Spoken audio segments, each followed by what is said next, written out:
সংসার জীবনে ছোটোখাটো ভুল কিন্তু আমরা সকলেই করে থাকি, তবে মেয়েদের তথা গৃহবধূদের ভুলের দোষটা কিন্তু বেশি ধরা হয়। আর তাদের ছোটোখাটো ভুলের জন্য কিন্তু সংসারের লোকের প্রত্যেকটা মানুষের কাছে ছোট বড় অনেক কথা কিন্তু শুনতে হয়। তবে ভুল না করলে কিন্তু সঠিকটা কেউ কখনোই শিখতে পারতো না, আর ভুল যদি না থাকতো সঠিকের মর্যাদা কিন্তু কেউ করতো না। তো যাই হোক, সকলকে সুপ্রভাত জানাচ্ছি। আমি দীপিকা, আবারও নতুন আরও একটি ব্লগে তোমাদের অনেক ওয়েলকাম এবং অনেক ভালোবাসা। সকাল সকাল ব্লগটা তোমাদের সবাইকে সঙ্গে নিয়ে শুরু করলাম। ঘুম থেকে উঠে গেছি কিন্তু আজকে 5:40 নাগাদ ঘুম থেকে উঠেছি। আর জানো তো, 5:30টার দিকেও কিন্তু প্রচুর পরিমাণে অন্ধকার থাকে, এত অন্ধকার মনে হয় যেন এখনও অনেক রাত আছে। তো যাই হোক, বাইরের থেকে উঠে বিছানাতে কিন্তু এই সমস্ত কিছু ভাবতে ভাবতেই আরও প্রায় 15টা মিনিট কাটিয়ে দিয়েছিলাম। তারপরে দেখলাম যে না, এখন যদি না উঠি তাহলে কিন্তু এই সারা সংসারের কাজ আমার একার হাতে করতে গিয়ে আমি হিমশিম খেয়ে যাব। যেহেতু আমার সংসারে কোনো হেল্পিং হ্যান্ড নেই, আর বাড়িতে কিন্তু সাহায্য করার মতো তেমন কেউ নেই, কারণ মেয়ে থাকে পড়ায় ব্যস্ত, ছেলে তো ছেলের মতো থাকে, তারপর শাশুড়ি মাও অসুস্থ, উনিও আমাকে কোনো রকম কোনো কিছু হেল্প করতে পারে না। তো এই কারণে আমার হয়েছে আর কি, যত নাকানি ঝুঁকানি খেয়েও হলেও কিন্তু আমার সংসারের কাজগুলো একার হাতে ঠিক গুছিয়ে পরিপাটিভাবে করতে হয়। আর এমনই একটা অভ্যাস হয়ে গেছে, সংসারের কাজগুলো পরিপাটিভাবে গুছিয়ে না করলে যেন মানসিকভাবে কিছুতেই শান্তি পাই না। যে কোনো রকম যে কাজ করতে হবে, রান্না করতে হবে, তেমন যদি করা যেত তাহলে হয়তো তাড়াতাড়ি হতো, তবে তেমনটা করার মতো মানসিকতা আমার নেই, কারণ ওরকম কাজ আমি কখনোই কোনো দিনই আর কি করতে পারি না। খুব অসুস্থ হলেও কিন্তু ওইভাবেই আস্তে আস্তে ধীরে ধীরে সমস্ত কাজগুলো পরিষ্কার করে করি। তো যাই হোক, তারপরে উঠে যে কাজে লেগেছি, উঠেই প্রথমে বাসি কাপড়টাকে চেঞ্জ করে নিয়ে ঠাকুরঘরটাকে পরিষ্কার করে আগে গোপালকে ঘুম থেকে জাগিয়ে নিয়েছিলাম। জাগিয়ে নিচে নেমে উঠোন ঝাড় দিয়ে দুয়ার দ্বারে জল দিয়ে তারপরে একবারে উপরে চলে এসেছি। আর ওপরে এখন অনেক কাজ, কারণ বলো তো কি, ওপরে মোটামুটি ছোট বড় দিয়ে 3টে ঘর ঝাড় দেওয়া, মোছা, ওপরে 2টো বিছানা, নিচে একটা বিছানা, সমস্তটা তোলা, সকাল 9টা পর্যন্ত এগুলো করতে করতেই আমার কেটে যায়। এই 5:30টায় ঘুম থেকে উঠছি, তাও মনে হচ্ছে যেন আরও সকালে উঠলে হয়তো আরও একটু ভালো হতো, আরও একটু হয়তো কাজগুলোকে এগিয়ে নিতে পারতাম। তবে আমারও তো শরীর, বলো, সবার মতো আমারও কিন্তু শরীর। সবার কথা ভাবতে ভাবতে সংসারের কাজ একা করতে করতে যদি কখনো আমি অসুস্থ হয়ে পড়ি, তাহলে এই সংসারের হালটা কি হবে, এটা ভাবতেই যেন গায়ে কাঁটা দিয়ে ওঠে আর কি। তো যাই হোক, ওপরের ঘরগুলোকে ভালো করে পরিষ্কার করে এখন ঝাড় দিয়ে নিচ্ছি। আর তার আগে কিন্তু 2টো বিছানাও তুলে নিয়েছি, এই ঘরের বিছানাটাও তুলে নিয়েছি, আর ও ঘরের বিছানাটাও কিন্তু তুলে নিয়েছি। 2টো বিছানায় তুলে নিয়েছি। এদিকে ছেলে উঠে পড়তে চলে গেছে, মেয়ে চলে গেছে স্কুলে। ওর আজকে স্কুলে অ্যাডমিট দেবে, যেহেতু ওর সামনে এক্সাম, ও এবার এইচএস দেবে। আর ছেলের আজকে ইংলিশ পড়া ছিল, ইংলিশ না, ওর আজকে ম্যাথটা ছিল আর কি। ওর 7টার থেকে পড়া ছিল, ও চলে গেছে, আগে বেরিয়ে গেছে। আর মেয়েও স্কুলে বেরিয়ে গেছে, তোমাদের দাদাভাইও উঠে গেছে ঘুম থেকে। তো ওপরটা মোটামুটি পুরোটাই পরিষ্কার, আর কেউ নেই ঘরে নোংরা করার মতো। এখন আমি সুন্দর করে গুছিয়ে গাছিয়ে পরিষ্কার করে সুন্দর করে ঝাড়টা দিয়ে নিলাম। আর বিছানা দুটোও কিন্তু ভালো করে গোছগাছ করে তুলে নিয়েছিলাম। আমাদের মেয়েদের জীবনটা কতটা অদ্ভুত বলো। আমরা দেখি ছোটোবেলা থেকে মা কাজ করছে, মা সমস্তটা সামলাচ্ছে, আমরা সেই খাটের এক কোনায় বসে আছি, মাকে অর্ডার করছি, মা এটা দাও, মা ওটা দাও, মা সেটা দাও। আর দেখো, দিন যায়, নিয়ম পাল্টে যায়, পরিস্থিতি মানুষকে কোথায় নিয়ে আসে মানুষ কেউ কখনো বুঝতে পারে না। আমরা হয়তো ছোটোবেলায় মাকে যখন অর্ডার করতাম, মা যখন হাতের কাছে সব কিছু এনে দিত, সব কিছু করে দিত, তখন ভাবতাম হয়তো আমাদের জীবনটা এইরকমভাবেই চলে যাবে, হয়তো এর থেকে বেশি কিছু আমাদের আর করতে হবে না। তবে দেখো, সময় পাল্টেছে, আর আমরা কোথায় ছিলাম, এখন কোথায় চলে এসেছি। যেই কাজগুলো মা করতো সেই কাজগুলো আজকে আমরা করছি, তাই না বলো। যাই হোক, ঘর তো আর ভালো করে পরিষ্কার করে ঠাকুরের বাসনগুলো নিচে নিয়ে চলে গেছিলাম। ঠাকুরের বাসনগুলো এই যে মেজে টেজে নিয়ে চলে এসেছি। ওপরে ভাবছি কি একটা বেসিন বসাবো, বলো তো কেন, বারবার নিচে নামা, ঠাকুরের বাসন নিয়ে একবার যাওয়া, একবার ধোয়া, একবার ওপরে আসা, অনেকটাই ঝামেলা হয়ে যায়। তাই ভাবছি যে আর কিছুদিন গেলে হাতের পরিস্থিতি একটু ভালো হলে তারপর ওপরে একটা বেসিন বসিয়ে নেব, তাহলে ঠাকুরের বাসনপত্র মাজা ঘষাতে কিন্তু অনেকটাই সুবিধা হবে। আর ফুলওয়ালা কাকা এসেছিল, তো এই যে গাঁদা ফুলের মালা নিয়েছিলাম 2টো, আর এদিকে ঠাকুরের বাসনগুলো মেজে সুন্দর করে উপর করে একবারে রোদ্দুরে দিয়ে দিলাম, এগুলো শুকিয়ে যাবে। তারপর নিচে নেমে চলে আসলাম, কারণ অনেকটা বেলা হয়ে গেছে, এখন সকলে চা খাবে। সকলে বলতে হাজব্যান্ড আর শাশুড়ি মা, আর আমিও আমার জন্য একটু করে নিয়েছি। কাজ করতে করতে না প্রচণ্ড পরিমাণে আজকে খিদে পেয়ে গেছে, দেখছি পেটের মধ্যে ডাকছে। তা ভাবলাম যে সবাইকে চা দেবো, আমিও একটু চা খেয়ে নিই। তাই ওদের দুজনের জন্য চা করলাম, সঙ্গে আমার জন্য একটু চা করলাম। একটু বাড়িয়ে এই জলটা নিয়েছিলাম, দেখলাম জলটা অনেকটা শুকিয়ে গেছে। তারপর যাই হোক, ওই অল্প কিছু করে 3 জনের হয়ে গেছে। চাটা নামিয়ে সকলকে দিয়ে আমি নিজেও খেয়ে নিয়েছিলাম। আর এখন হচ্ছে ভাতটা বসিয়ে দিলাম। ভাতের মধ্যে একটা আলুও সেদ্ধ দিয়ে দিয়েছিলাম, কারণ ঈশান পড়তে গেছে, ও যখন তখন যদি চলে আসে আর যদি খিদে পেয়ে যায় তাহলে কিন্তু ওকে আমি আলু সেদ্ধটা দিয়ে ভাত দিতে পারবো। আসলে ঈশান এরকমই, কোথাও যদি বেরোয় তাহলে আবার বাড়িতে এসে যেন ওর খিদে পেয়ে যায়, মানে কিছু খেয়ে বেরোলেও আবার বাড়িতে আস্তে আস্তে খিদে পেয়ে যায়। ভাতটা বসিয়ে দিয়ে এদিকে যা টুকটাক কালকে দুটো একটা থালা বাসন ছিল সেগুলো মাজলাম, আর চায়ের কাপটাগুলো মাজলাম। মেজে ধুয়ে দিয়ে তার মাঝখানে কিন্তু শাশুড়ি মায়ের দুটো শাড়ি, একটা সায়া, দুটো ব্লাউজ এগুলোও কেচে দিয়ে এসছি, কেচে মেলে দিয়ে এসছি। আর তারপরে এই ঘরে বিছানাটা তুলে নিলাম। আর ততক্ষণে কিন্তু আমার ভাতটা এর আগে আমি গেছিলাম একবার, দেখলাম ফ্যান উপর হয়ে পড়ছে। তারপরে কিন্তু আমি ভাতটাকেও আরেকবার একটুখানি গ্যাসটা কমিয়ে লো মিডিয়ামে রেখে এসেছিলাম। আর শাশুড়ির শাড়িগুলো বেশ কয়েকদিন ধরে ধোয়া হচ্ছে না, কারণ ঘর করার পর নিজেদের জামা কাপড় প্রচুর বেরিয়েছিল, সেগুলো কাছাকাছি করতে গিয়ে শাশুড়িরটা পেন্ডিংয়ে পড়ে গেছিলো। তো শাশুড়ি মায়ের আজকে জামা কাপড়গুলো কেচে দিলাম, আর বিছানা তুলে আস্তে আস্তে এখানে ভাতটা হয়ে গেছে। ভাতটাকেও ফ্যান ঝরাতে দিয়ে দিলাম। আর এখনও পর্যন্ত আর কি রান্নাবান্না বাজারে কোনো ঠিকানা হয়েছিল না, তো দাদাভাই একটুখানি এক জায়গায় গেছিলো, ওখান থেকে এসে তারপর আমাকে বাজার করে এনে দিয়েছিল। আর এখানে দেখো ফেরার পথে 1 কিলো মসুর ডালও নিয়ে এসছে। মসুর ডালের কৌটোটা বেশ কয়েকদিন ধরে খালি হয়েছিল, ধুয়েই রেখেছিলাম, ধুয়ে পরিষ্কার করে রেখেছিলাম, এর আগে তোমরা একটা ব্লগে দেখেছিলে। তো এখন ডালটাকে ঢেলে নিলাম আর কি, ঢেলে জায়গায় গুছিয়ে রাখলাম। আর আজকে একটু ডালও রান্না করেছিলাম। আর সেই সঙ্গে কালকে রেখেছিল বৈরাগী মাছ। আর আজকে জানো তো কত বড় ভুল হয়ে গেছে, মানে 20 বছরের বিবাহিত জীবনে এত বড় ভুল কিন্তু আমার কখনো হয়নি, আজকে যেই বড় ভুলটা আমি করেছি। আসলে এই বৈরাগী মাছটা ছিল ফ্রিজের মধ্যে ছিল, সকালে বার করতে আজকে ভুলে গেছি। এদিকে ভাত হয়ে গেছে, ডালও হয়ে গেছে, মাছটা রান্না করব, তাই ভাবলাম যে ডিপ ফ্রিজ থেকে আগে যেহেতু বার করতে ভুলে গেছিলাম, সেহেতু একটু গরম জল দিয়ে ভিজিয়ে রেখেছিলাম। মানে আমি তো কখনো গরম জল দিয়ে ভিজাই না, কারণ সকালবেলা উঠে ওই মাছ বার করে ভিজিয়ে রাখি। তো আজকে কি মাথাতে এলো, আমি গরম জল করে দিয়েছি।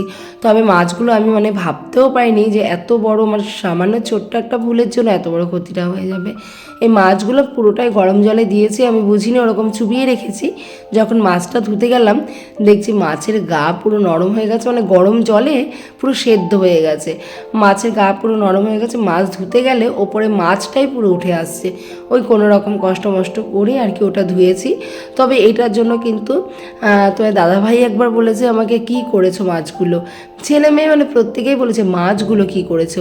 ওই যে বললাম না যে আমাদের সামান্য গৃহবধূদের সামান্য ছোট ছোট ভুলেও মানে অনেক কথা, ছোট বড় কিন্তু অনেক কথা শুনতে হয়। আর এটা আমাদের মেনে নিতে হয়, কারণ বলো তো কি, এইগুলো শুনতে শুনতে না আমরা কেমন যেন অভ্যস্ত হয়ে গেছি। এই কারণে এই কথাগুলো আমরা আর কি তেমনভাবে মনে গাঁথি না, কারণ এরকম সংসারে অনেক ছোট বড় কথা হয় যেগুলো যদি মনে গেঁথে রাখি, কষ্ট ছাড়া কিন্তু আর কিছুই পাবো না। এই কারণে আমাদের মতো গৃহবধূরা কিন্তু আমরা অনেক কিছু এড়িয়ে চলি। মানে এমনও কোনো কথা আছে যেগুলো শুনেও আমরা না শোনার ভান করে থেকে যাই, কিছু করার নেই, এটাই জীবন আর এটাই হচ্ছে সংসার। তো যাই হোক, দেখো এখন এই মাছটাকে রান্না করে নিলাম, একটুখানি বেগুন, সিম আর আলু দিয়ে, একটু ধনেপাতা, পেঁয়াজ, টমেটো, কাঁচা লঙ্কা দিয়ে কিন্তু মাছটা করলাম। মাছটা খেতে কিন্তু বেশ ভালো হয়েছিল। তবে আমার যেটা মনে হয়েছিল, মাছটা যেহেতু সেদ্ধ হয়ে গেছিলো আর ওপর থেকে পুরো তেলগুলো ভেসে, মানে মাছের গায়ে তো চর্বি জাতীয় বা তেল জাতীয় কিছু থাকে, সেগুলো পুরো জলের উপরে ভাসছিল। আর সেগুলো যেহেতু বেরিয়ে গেছে মাছ থেকে, মানে পুরো টাটকা মাছটা রান্না করলে যতটা টেস্ট, সেই টেস্টটা আসেনি। তবে তরকারিটা খুব একটা খারাপও হয়নি। মাছের ঝোলটা নামিয়ে ধুয়ে চলে গেছিলাম গির্জার, ম্যাডাম এসেছিলো, মানে আমার গির্জায় একটা বই করা আছে যেখানে নাকি মাসে আমি 300 টাকা করে সেভিংস করি। সংসারের থেকে ছোটোখাটো অল্প অল্প করে বাঁচিয়ে 10 টাকা 20 টাকা করে বাঁচিয়ে কিন্তু এই মাসের টাকাটা আমি তো গির্জাতে দিয়ে আসি। তো ওই মাছের তরকারিটা নামাতেই চলে এসেছিলো গির্জার ম্যাডাম, তো আমি ওখানে চলে গেছিলাম। আর তোমার দাদাভাই এসে দেখি চাটনিটা রান্না করেছিল, টমেটোর চাটনি করেছিল, ওটা দেখলাম তোমার দাদাভাই রান্না করেছে। আজকে মেনুতে এটাই ছিল, ডাল, মাছ আর টমেটোর চাটনি। তো ভালোই হলো, হাজব্যান্ড এই কাজটা করে দিয়েছিল। তারপরে এসে কিন্তু সবাই আমার সঙ্গে একসঙ্গে ভাত খেয়ে নিয়েছিলাম, খুব পরিমাণে খিদে পেয়ে গেছিলো।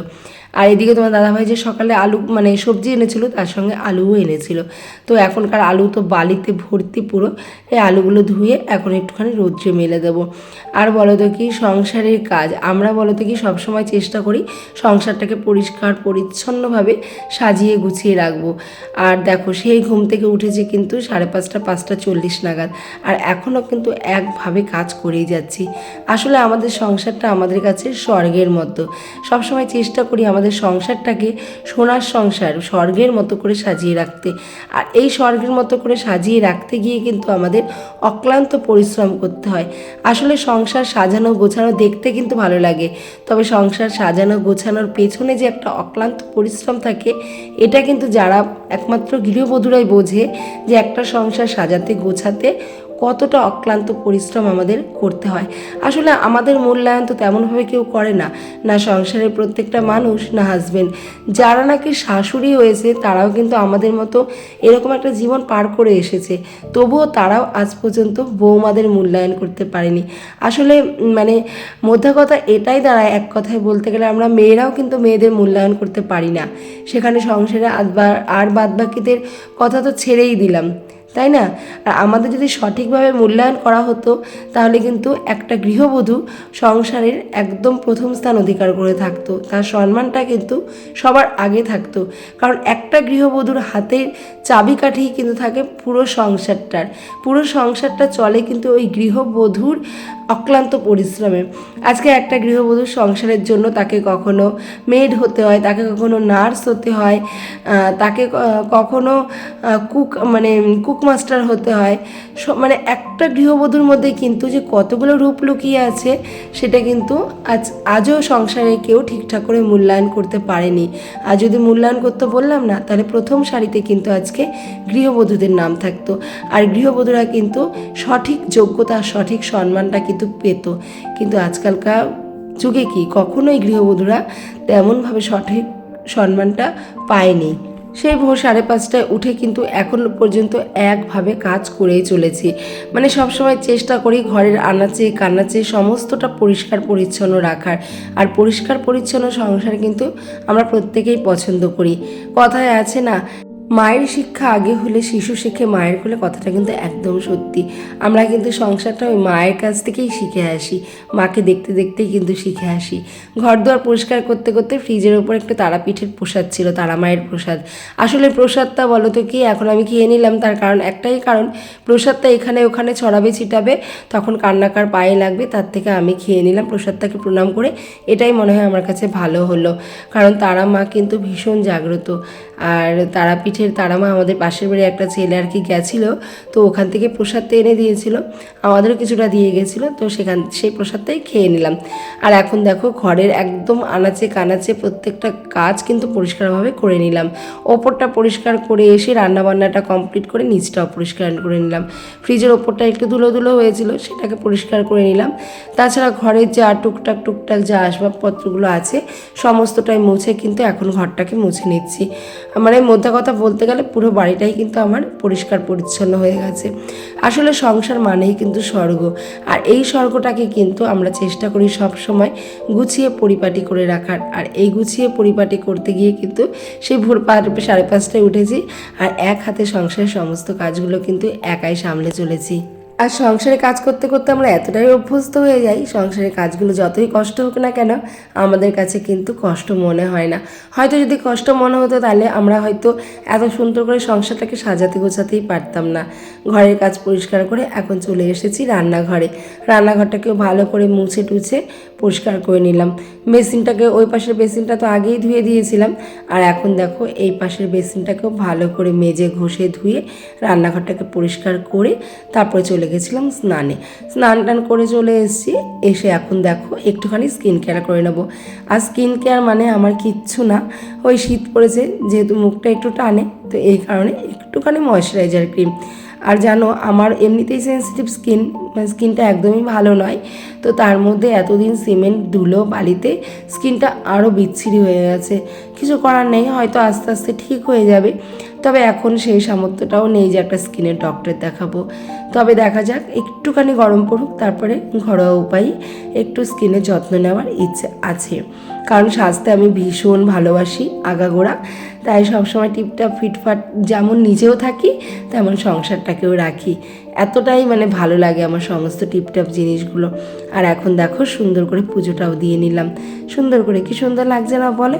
সুন্দর করে পুজো দিয়ে, আর একটু ফল ছিল ঘরে, সেই ফল দিয়ে পুজো দিয়েছি আজকে ঠাকুরকে।